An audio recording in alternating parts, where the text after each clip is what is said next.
Hello everybody. In a previous video I discussed a prior power system that I used, a portable power system that I used to power my stealth minivan camper. This is a system that I used previously, and I've simplified it down to that portable battery pack, although this unit is actually more powerful and strong enough to actually run a microwave, although I think the battery pack will only run the microwave once or twice before the power is drained, and then you have to recharge it, which is why I don't really use it too much. But in the event that I needed to use it, I have this homemade unit, and I'm going to show you how it works. Basically inside, which I'll show you here shortly, is a battery. Most people who put together their first systems will use car battery, but it's recommended that you use golf cart batteries or marine batteries because they last longer and are meant for usage where the power may run really low before it gets charged back up. Currently what I have in there is just a regular car battery. I had old batteries sitting around, and I put it in there to put it to use instead of just letting it sit there and die, basically. Batteries should be charged up when they're not being used, otherwise they tend to just die and stop working. So how it works is this. Inside is essentially a car battery, and I have a positive and negative cable that plugs into the positive post and the negative post.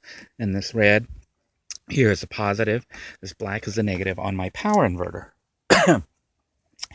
And this particular power inverter is 750, yes, I think it's 750 watts, which is pretty decent size. My microwave uses 700 watts, so this is powerful enough to run the microwave. And it's got a built-in USB port for charging, and two 120 volt or 110 volt, whatever it is, outlets here for plugging in regular conventional devices. And what's really cool about it is I can turn it on and off, and right now when I turn it, it's off, but when I turn it on, push that button, it gives me a reading, and it tells me right now there's no power being used. And I can look here, the battery charge is 12.2 volts, so it's got a pretty decent charge on it. And the output right now is 120 volts, and right now we're currently not using any power, so that's what's going on. When I plug in a device and I turn it on, this number will go up to show me how many watts I'm actually using up. Something else that's cool about it, I bought this little cigarette lighter expansion thing. You can buy these for about $10 or so, but this particular one comes with 2 USB ports and a 12 volt outlet. So I can plug in 12 volt devices or items in here, like a fan, at night. So I can plug in a 12 volt fan and run it all night. I could do that also with my previous power pack, the self-contained boosted unit that I have. But that's how I did that, actually. When I needed to stay cool at night, I would plug in a 12 volt device or fan and run it. But I could also plug a phone or whatever in here, and it would stay. It stays constantly on because it's connected to the positive and negative here, which is constantly connected to the battery. So this is a really nice, simple system that you could put together probably in an hour or so. What you need is basically a battery box. These things run about $10 or so at Walmart. And let me open it up here to show you what's inside. Let me turn it off. Just hit the button and turn it off. Try to get this thing to pop open here. Hang on a moment, let me pop this off. Okay, I've undone that, and essentially, well, before I take it open here, just so you know how everything's held together, it's Velcro. I basically Velcroed everything. You can see everything's Velcroed on. These screws are here because originally I mounted the 350 watt inverter, which has screw attachments, onto this device. I just thought I'd leave it in case I decide to put the 350 back on here. This one here, I just use Velcro and just Velcro in place. And this particular unit here is screwed into place with the screws that they give you when you buy the unit. But once you pop this is what's inside. You can see I just have a Walmart battery here, EverStart. And the black goes to black, the red goes to red. Black is negative and red is positive. Now, this unit itself doesn't charge, obviously. It's got nothing to charge it to. If you wanted to charge it, you could run heavy gauged 12-volt wiring from the alternator of the vehicle to this battery, and it would charge when your car's turned on and driving. It would basically charge when you're driving around, just like your vehicle would, and that would be the most ideal way to charge this unit, is to actually run it off the alternator. What a lot of people do is they hook up an isolator and charge this battery. This is called the house battery, while the vehicle's running. And what the isolator does is it separates the charging so that your house battery isn't charged until your vehicle battery's charged, and it keeps your house battery here from draining the vehicle battery. And the reason you don't want to drain the vehicle battery is if you do that, then your car won't start. So that's a fairly simple way of charging it. Of course, it would involve installing cabling and an inverter or switch so that you can charge the house battery while the car's running.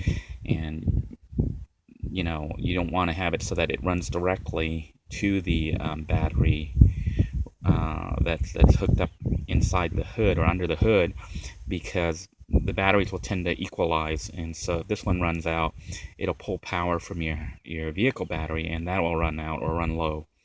I don't have that hooked up because I don't want to deal with that. And what I did to keep this unit charged up when I was completely off-grid was kind of a kludge.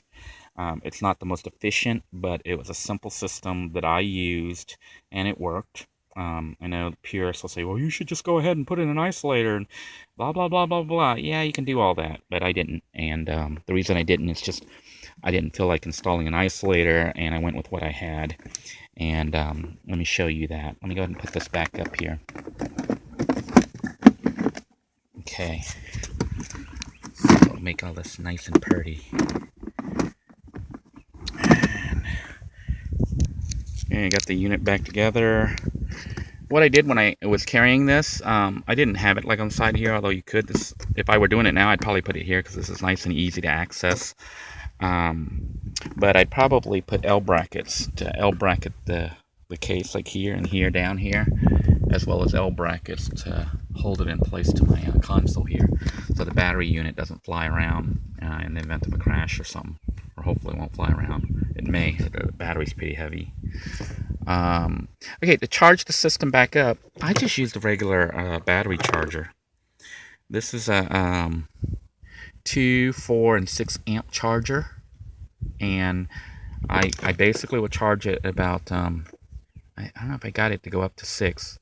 I know I got it to go between 2 and 4, maybe 6 amps, but I would use this and plug the positive and negative here. You see the alligator clip here on the inside. I basically ran it up through here and put it in there. I put red to red, black to black. But now we got a problem. This thing requires 120 volts, 110 volts, 120 volts. So the car produces 12 volts. So how do I charge it while I'm driving? Well, that's where this inverter comes in. This is a small little one that generates up to 225 watts, and it has a cigarette lighter plug. I think you can go up to 200, maybe 165 watts through a cigarette lighter in a vehicle. So what I do is I take this unit and I plug it into the cigarette lighter, which I'll show you in a moment. Frankenstein setup here. As you can see, we're inside the cockpit of Little Blue 2. And I have my inverter here, the small little one, the 225 watt. And I've mounted it using Velcro. Just put a little Velcro thing there. That's useful for storing all sorts of stuff, but in this case it's holding the inverter. Yeah. Okay, so then I take this plug and I unplug my USB phone chargers and I plug this guy in. Now it won't work right now because this cigarette lighter outlet is only active when the vehicle is actually running. So let's see, look, turn on, nothing's happening. But if I crank the car up, I'm driving around. Okay, with the car running now, this cigarette lighter is live. Cigarette lighter outlet is live. And now we're feeding the 12 volt through here. And when I flip it on, let me show you here. I don't know if you can hear that and see, but the light came on and the fan is spinning to cool it down. But now this 110 volt socket is live, and I simply plug my battery charger into that, and then my system charge up. So my battery will charge back up. And once it's charged, I can turn it off, and that's pretty much it. You know, just shut this unit down. What I usually do though is I go ahead and unplug everything just to play it safe. And that's how I do it.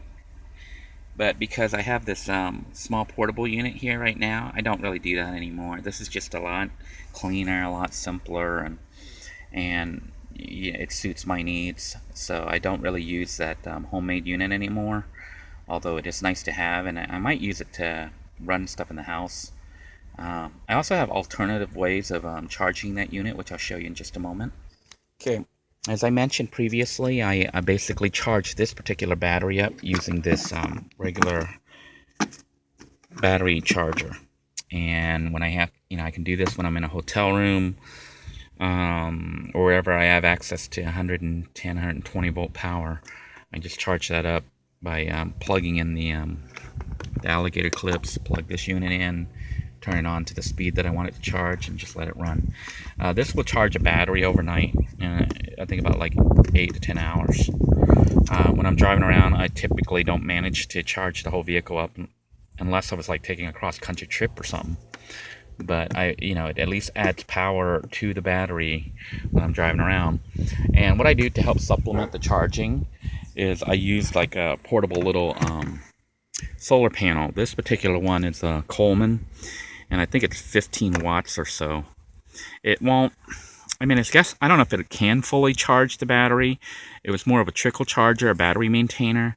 And what I did was I mounted this on the dashboard of the vehicle.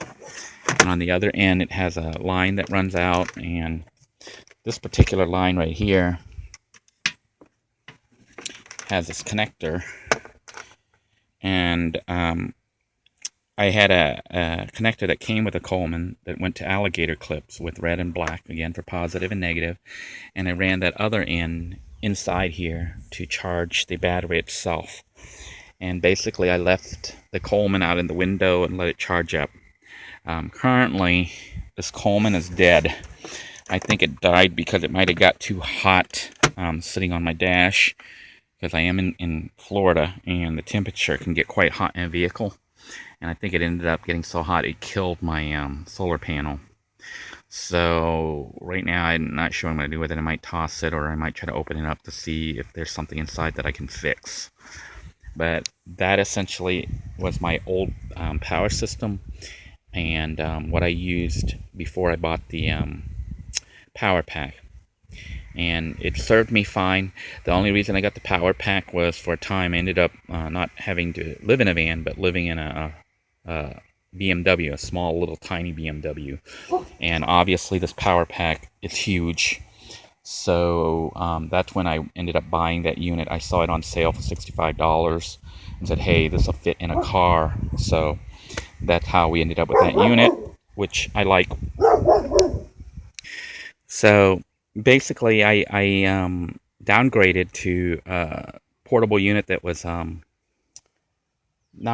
I didn't have as much power, but it was more compact and easier to handle and a little bit safer because the battery inside was sealed.